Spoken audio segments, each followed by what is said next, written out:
Hey everybody, Brian Tro coming to you from Mossy Creek Fly Fishing with your fly fishing forecast. The date today is Monday, February 28th. So it's the last day of February and it's really starting to feel like it. We've got an amazing forecast coming up for this week. The weather couldn't be nicer. March is really typically unpredictable. Freezing cold one day, really hot the next, but this week coming up looks really great for fishing or just getting outdoors in general. Each day this week it's going to be about 60 degrees, upper 50s, lower 60s. Nice evenings, not too cold, not too warm. And it doesn't look like much rain in the forecast all the way through this whole week. So we've got good water flows, we've got consistent weather coming in, water temps are going to slowly start coming up, and we've got hatches to start talking about. We've got bugs starting to come off. For those of you who are really familiar with the area, the Blue Ridge off to our east in Shenandoah National Park, a lot of our first freestone stream hatches are going to actually start there on the east slope of the Blue Ridge. So we've already had guides and customers out that have been over on the eastern side, Conway, Rose, Rapidan, and on some of the warmer days last week began to see our first quills. Those are our first major mayfly hatch up in the mountains. Blue duns, they're pretty small, like size 18. And then your quills, like your quill Gordons, which are going to be coming off typically in your warmer hours of the day. So as the days get longer, as the water temps come up a little bit, you're going to be out there looking for bugs. If you don't see them the first thing in the morning, that's not unusual. So stay out there, keep fishing. And typically in the warmest hours of the day, you're going to see those bugs starting to pop off. Even if you don't see a big hatch with your brook trout fishing up the mountains, there's such opportunistic fish. You should absolutely put on a dry fly and just see if you can draw them up. If you're just not having a lot of luck with that, go ahead and put a dropper on, and any old nymph ought to do right now. Every single major mayfly nymph that's going to hatch over the next 2 to 3 months are in the creek right now. They may not be very big, so you can size down a little bit if you really want to match the hatch. Pheasant tail nymphs, hare's ear nymphs.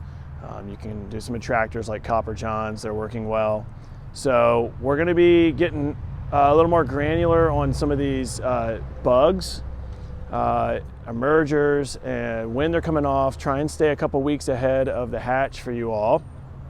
Follow it through the region, right? They start on the east slope of the Blue Ridge, then they'll be here in the valley, and then they'll be over the ridge in West Virginia. So if you really love a hatch, a certain hatch, even if it only lasts for 2 to 3 weeks, you can follow these hatches. You can move around just by driving an hour in one direction or another. You can continue to see your favorite bug and fish for them. So stock up on the floatant, on the gink, on the shake, because dry fly season is upon us. Now, coming downhill into the spring creeks. Even though the spring creeks can have way more food in them than those mountain streams, our silty spring creeks just don't have the same types of bugs, okay? So you're not gonna go to a creek like Mossy and just see huge hatches of quill Gordons, all right? So a lot of this stuff doesn't apply at all. The streams are quite different. The water chemistry, the temperatures, and of course the substrates are very different, all right? So the dry fly fishermen have to wait a little bit longer on the spring creeks down here. Unless you catch an overcast day this week where you get some blueing olives hatching, you're not gonna see those prolific freestone hatches. We'll have some caddis coming off over the next few weeks on our spring creeks, but really a little bit further into April with our big sulfur hatches. That's when they kick off. So hodgepodge here and there. You can see a bug here, you can see a bug there on the spring creeks, but by and large our major hatches are going to be more into April, not so much here in March, just ahead of us. So nymphs, streamers, sculpins, those types of things are still going to be really important. On our warm water rivers, the Shenandoah, the James, and some of the other bigger rivers around, not a lot to report. The warm water species require a lot more than just a couple of days in the 50s to really start to get active and move.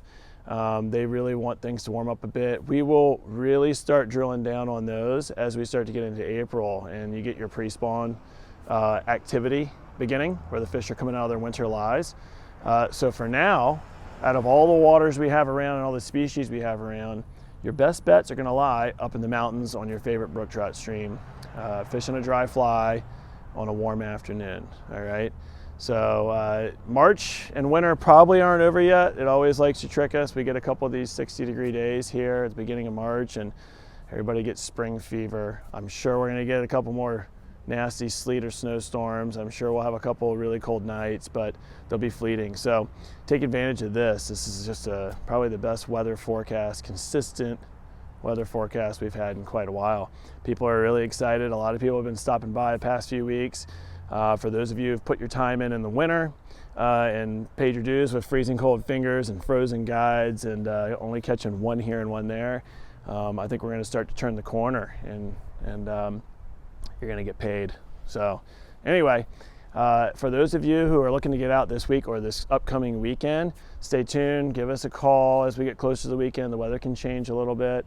Give us a call, email us, or stop by in the shop.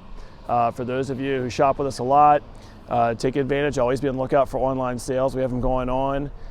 For those of you who can't get here before we close or are trying to get on the water early, don't forget about our drop boxes. They are really, really handy.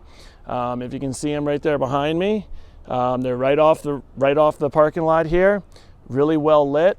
You can give us a call after you place your online order or email us, and all we have to do is put it in the box for you, 4-digit code, and you can come pick stuff up at your convenience. That really helps for those who are trying to get out and fish early in the morning. All right, that's it for now. I'll catch you back next week with another report. Thanks.